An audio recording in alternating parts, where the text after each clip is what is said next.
Welcome to Aqua Talks, where marketing meets bold, game-changing ideas. Join your hosts, Larry Aldrich and Mady Dudley, as they explore the art and science of cutting through the noise, capturing attention, and fostering meaningful connections with your audience. Whether you're a destination marketer, government contractor, or simply passionate about the transformative power of marketing, Aqua Talks offers engaging discussions, fresh insights, and actionable strategies designed to inspire and inform. Hi, welcome back to Aqua Talks. I'm Mady, and I am one of the hosts of this podcast that dives into marketing, whether you're just getting started or you are a seasoned marketing pro. We cover everything from tourism to travel to the federal and private space. We are a podcast sponsored by Brensis Technology. I'm joined by my co-host, Larry Aldrich, today. Hello, I'm Larry Aldrich, President and CEO of Brensis and Aqua Marketing Communications.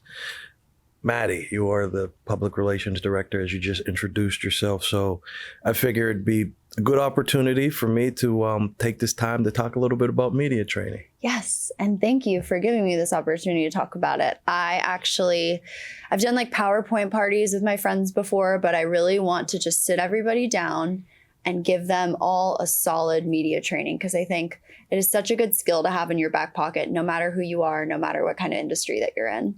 See how she gave that example and didn't use me because I'm the one that's been screwing up the most? No, there have been many true. times that I have had interviews where people would reach out to me for interviews and I would completely just go off on my own and then reach out to Mady and say, hey, I just gave an interview. And then I can feel her anger just by looking in her eyes that I didn't reach out to her first and talk to her.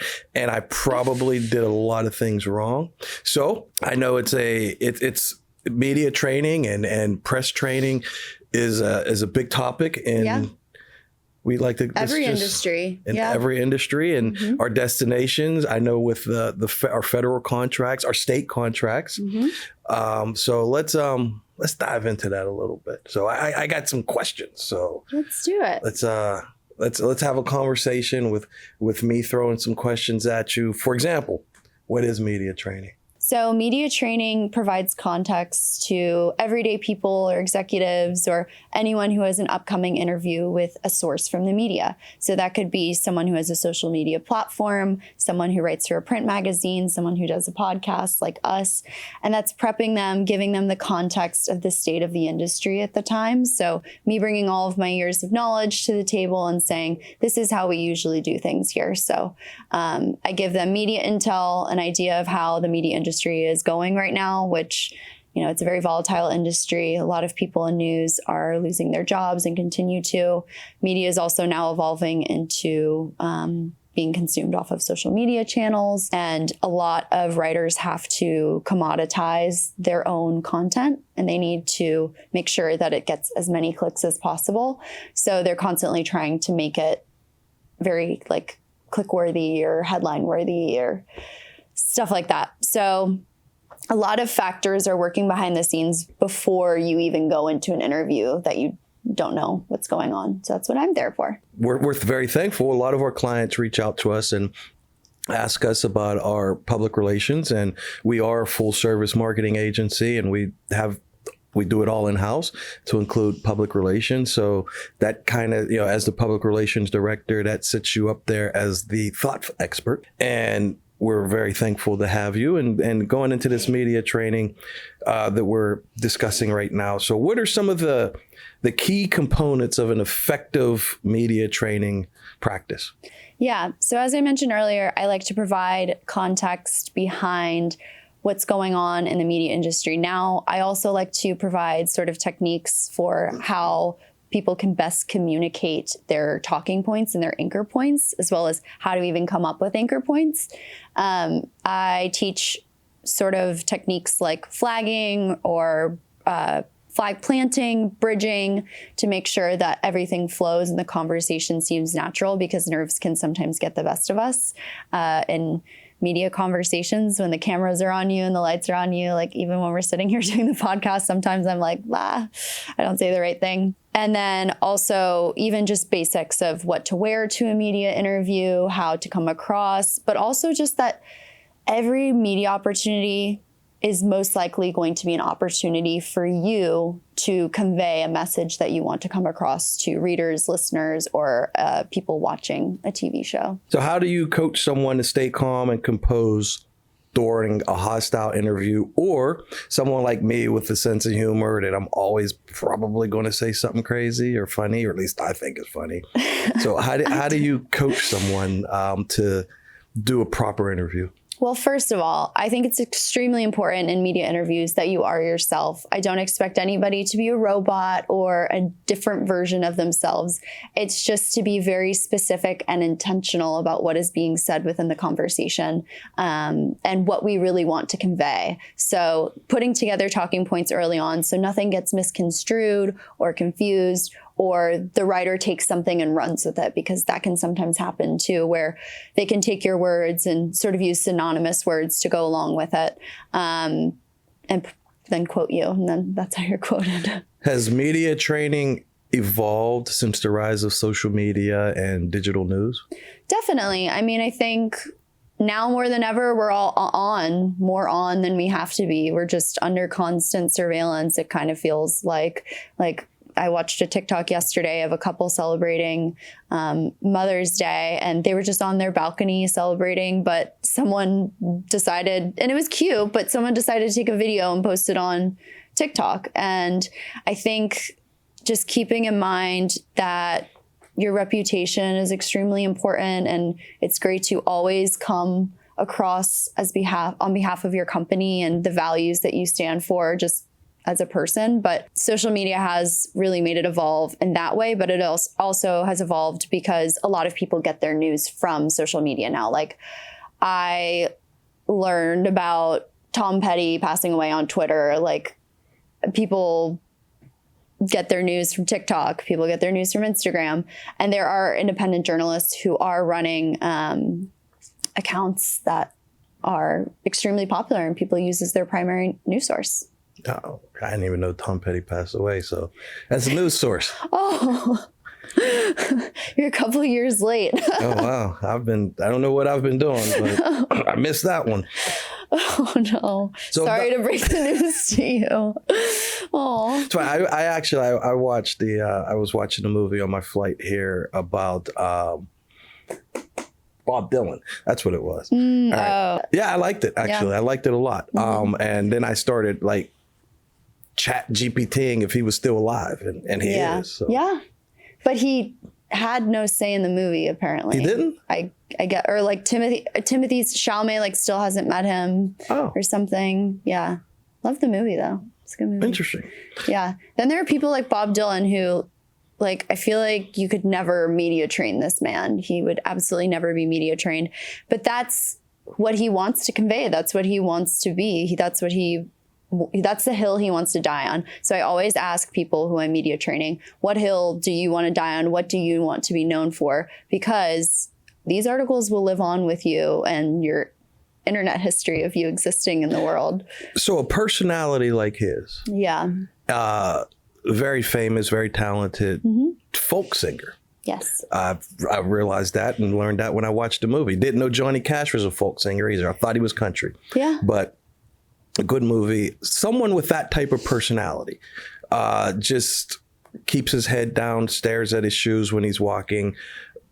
How would you train someone like that to talk to the media? That's a really good question, because a lot of people feel very uncomfortable talking about themselves. They feel like they don't want to express any sort of goals or achievements that they've had. But I really just like to see it as an opportunity to amplify who you are and to reach more people. It's to expose your own brand more.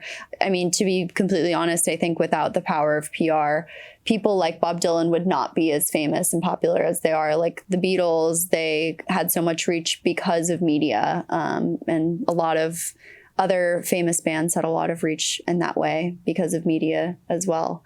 whether they were playing on a TV show or whether they were doing interviews. I learned a lot about musicians that I love by watching interviews that they do. So it's really important to have that authenticity and to be yourself. But it is good to take the time to just sit and maybe meditate before you go into a media interview and come in with just a clear, calm mind and armed with some anchor points so you can convey the message that you want to come across. How do you prepare a spokesperson for unexpected questions? And I've done that a few times in our episodes. I ask a question because my brain went one way, my mouth went the other way, and everyone's eyes get big and think, okay, that question wasn't one that we prepared for. So how would you prepare for a spokesperson? How would you prepare a spokesperson, for unexpected questions? So oftentimes writers will use tactics like saying something, isn't it irresponsible to, or put words in your mouth by using other tactics. I always recommend that, again, you just have to go in with a clear mind and be steady, have your anchor points on hand so you know exactly how to answer questions. A lot of times when you do interviews, they do not send over preliminary questions at all. So it really is just going back and reading the reporter's coverage from the past. What are they interested in highlighting? Is this going to be a gotcha moment? Are they someone who does a lot of investigative reporting? Are they someone who likes to dig up the dirt or whatever, which is very rare. Again, media is mostly opportunity to convey a message that you want to come across. Institutions like publications are extremely trusted sources for people all around the world, and they really back you up as a source by including you as an expert within their story. So again, I think it's really important for people to come to interviews as themselves, but also to really understand that they are providing a service for the reporter. They're helping the reporter add validity to their story as well. If you were talking to one of our clients, would you tailor your media training, for different types of media, TV, radio, print, or an online interview? Definitely. So online interviews are typically about 30 minutes long, and they are usually over the phone with a reporter. And sometimes you don't really have to be on camera for those. And they just, for the record, they would record the conversation usually, as they would with any other conversation with media. So online publications, they will talk to you for about 30 minutes and then record the conversation, reference those notes back, and then maybe reach out to you for photos and your headshot and your bio. Print publications is usually way ahead of time because they have to be sent to the printing press. Like, it has to go out and be published.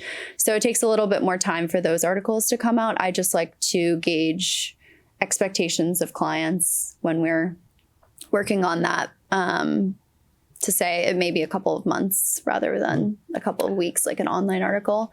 And then for broadcast, of course, depends on if the segment is going to be live or recorded, making sure that whoever is going to be our spokesperson is prepared and ready to either be live or recorded. And that means camera ready. So also making sure they have nothing in their teeth or they have a great outfit on and that they feel confident going on camera. Oh, that's intriguing information. Is there anything else you would bring up for media training that you think would, benefit the audience or be of value to some of our clients?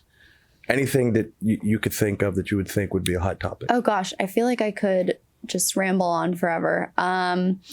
First thing that comes to mind, just to drive it home, is that media interviews are mostly opportunities. They are a place to convey something. A good example I have is one of our clients is working on an expansion, and they want this to be in the news. They want to raise positive sentiment about their institution. So we reached out to a publication that was they have a pretty high readership. They have millions of readers.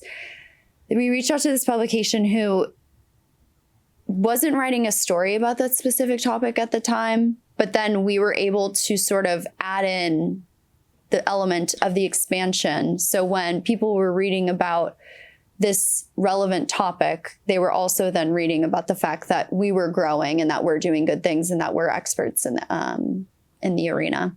And then don't repeat negatives. So a lot of people will say something back to a reporter or the reporter will put words in their mouth. Like, for example, I use President Nixon as my prime source for why not to repeat negatives. So everyone later on, even though he was guilty, because he said, "I'm not a crook," everyone then associated crook with him from then on out. And other reasons, obviously. But like, that's why crook was pulled from it, because he said it. Oh, so if I said something like, "I'm not everybody's favorite," then everyone will look at me like, "Hey, he's my favorite." No. No, it doesn't work like that? No. But kind of. Yeah. That, and I think just like preparation is key when you're going into media interviews. And if you have the time to do a mock interview with someone that you are close with and that's someone who is trusted in your circle, then I highly recommend doing that. But yeah, besides that, give me a call if you need any other media training. I promise to do that from now on before I jump in. Yes. Thank you, Mady, for some media training today. That was, I get it quite often from Mady, usually after I've already went and done it, but I'm getting better at coming to you first. Thank you very much. Yeah. I'm very thankful to have a really great media and public relations director. Thanks for this conversation. Thanks for this media training and sharing it with everyone else. Yes, thank you. And if you're interested in learning more about media training or maybe even getting a media training, go to aquatalks.com. We have more information there on our website. We also have our info for all of our socials, as well as just details about the podcast and Aqua. So go check it out there. But besides that, please go to aquatalks.com, reach out to Mady Dudley, as our public relations director, and she will gladly talk more with you about media relations training. You've been listening to Aqua Talks, where marketing innovation takes center stage with bold ideas and actionable insights. Ready to take your strategies to the next level? Visit aquatalks.com to book your free consultation and explore resources that empower you to thrive in today's fast-paced marketing world. Until next time, stay bold, stay inspired, stay imaginative.